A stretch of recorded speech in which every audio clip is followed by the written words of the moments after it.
갈보리가 말해주는 세 가지. 십자가는 하나님의 계명의 영원 불변성을 말한다. 많은 사람은 예수님께서 십자가에서 하나님의 법을 폐하셨다고 말합니다. 하지만 그것은 정반대입니다. 십자가는 하나님의 법을 폐하지 않고 오히려 완전케 합니다. 내가 율법이나 선지자나 폐하러 온 줄로 생각지 말라. 폐하러 온 것이 아니요 완전케 하려 함이로다. 마태복음 5장 17절.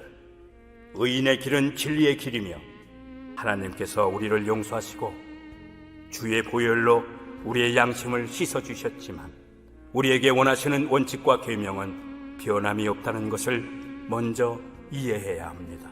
계명은 의, 즉 의로운 생애, 완전한 품성을 요구하지만 인류는 그 요구에 미칠 수 없습니다. 우리는 계명을 바라보고 그것을 스스로 지킬 수 없는 자신의 모습을 보게 됩니다. 그런 후에야 십자가의 능력을 이해하고 주님 앞에 굴복하게 됩니다. 계명 앞에서 자신이 죄인인 것을 깨닫지 못하면 믿음도 성령도 은혜도 필요 없습니다. 우리가 예수님께 받은 은혜는 계명을 피하는 것이 아니라 계명을 지킬 수 있는 은혜와 성령의 축복이 우리의 마음 가운데 들어오는 것입니다. 십계명은 하나님의 나라의 도덕적인 율법입니다.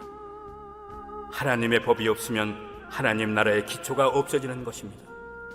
성경은 법을 어기는 것을 죄라고 정의합니다. 죄는 불법이라. 요한일서 3장 4절. 우상 숭배와 살인과 거짓과 탐욕은 과거와 현재와 미래에도 영원히 하나님 앞에서 죄이고 단 하나의 죄라도 하나님께서 죄의 책임을 묻지 않고 허용하신다면 천사들은 하나님의 법을 중요하게 생각하지 않을 것입니다. 그렇게 되면 온 우주는 멸망할 것입니다. 죄는 그렇게 무서운 것입니다. 십자가는 하나님께서 법을 피하실 수 없으므로 필요한 것입니다. 예수님께서 우리 죄의 결과를 우리 대신 치르셔야 했습니다. 하나님의 사랑은 우리를 구하시기 위해 계명을 폐하시는 사랑이 아닙니다.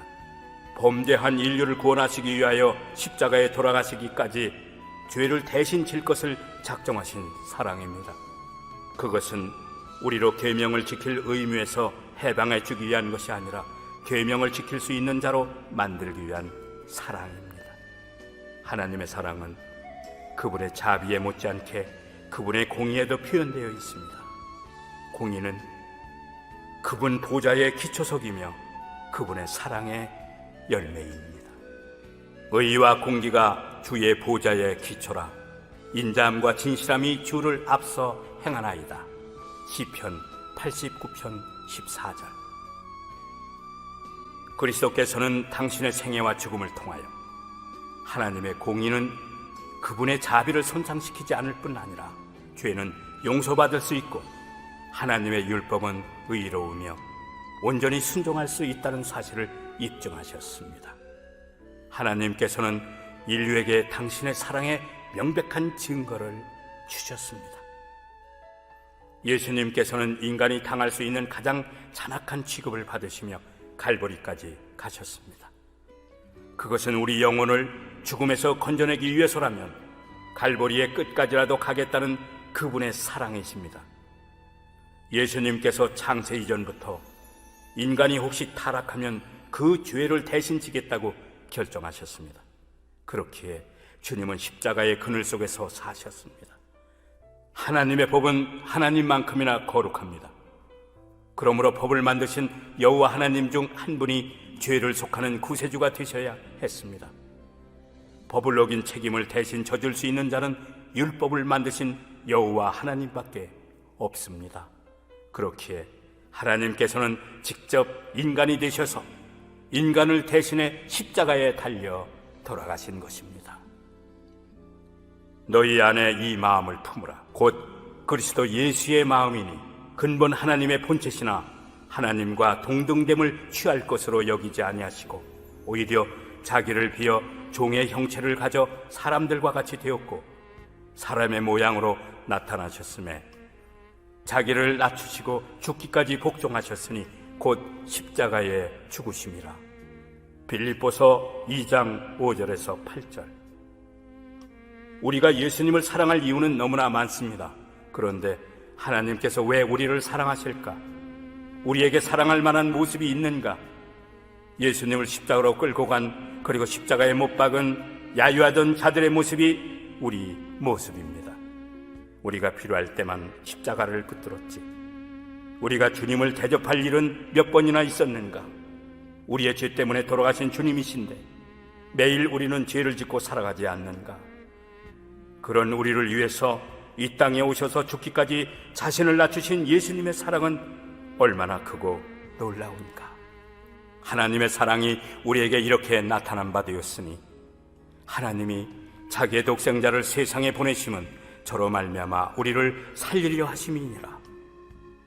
사랑은 여기 있으니 우리가 하나님을 사랑한 것이 아니요 오직 하나님이 우리를 사랑하사 우리 죄를 위하여 화목제로 그 아들을 보내셨습니다.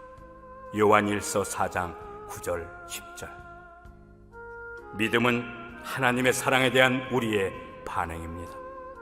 그 사랑을 보고 감격해서 믿을 수밖에 없게 되고 경배할 수밖에 없게 되는 것이 믿음입니다. 그래서 믿음은 하늘로부터 오는 선물입니다. 하나님이 세상을 이처럼 사랑하사 독생자를 주셨으니 이는 저를 믿는 자마다 멸망치 않고 영생을 얻게 하려 하심이니라. 요한복음 3장 16절. 십자가는 우리에게 우리 자신의 가치를 말해줍니다. 이러므로 내가 그로 존귀한 자와 함께 분깃을 얻게 하며 강한 자와 함께 탈취한 것을 나누게 하리니 이는 그가 자기 영혼을 버려 사망에 이르게 하며 범죄자 중 하나로 헤아림을 입었음이라.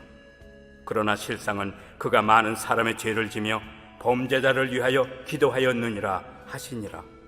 사사기 53장 12절. 어떤 사람도 가치 없는 것 때문에 목숨을 버리지 않습니다. 예수님께서 우리를 위해 영혼을 버려 사망에 이르신 것은 그분이 우리의 가치를 아시기 때문이었습니다. 우리가 대단한 것이 아니라 하나님께서 우리를 그만큼 가치 있는 존재로 창조하신 것입니다. 우리가 영생할 때 그 가치는 드러날 것입니다.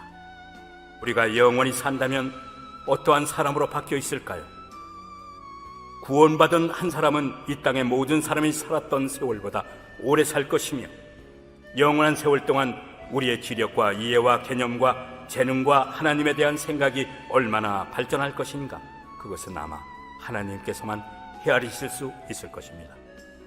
나폴레옹이 러시아를 정복하려고 전쟁을 준비할 때에 한 장관이 이 전쟁에 100만 명의 군인들이 희생될 수 있다고 말하자 나폴레옹은 다음과 같이 말했습니다. 우리나라의 영광을 생각할 때 내게 있어 100만 명쯤이 무슨 문제인가? 우리 하나님은 얼마나 다른 분이신가? 그분은 단 한 명의 생명을 위해서도 그분의 생명을 버리셨을 것입니다. 그분만이 우리의 진정한 가치를 아십니다. 요한복음 20장 31절. 오직 이것을 기록함은 너희로 예수께서 하나님의 아들 믿게 하려 함이요 또 너희로 믿고 그 이름을 힘입어 생명을 얻게 하려 함이니라.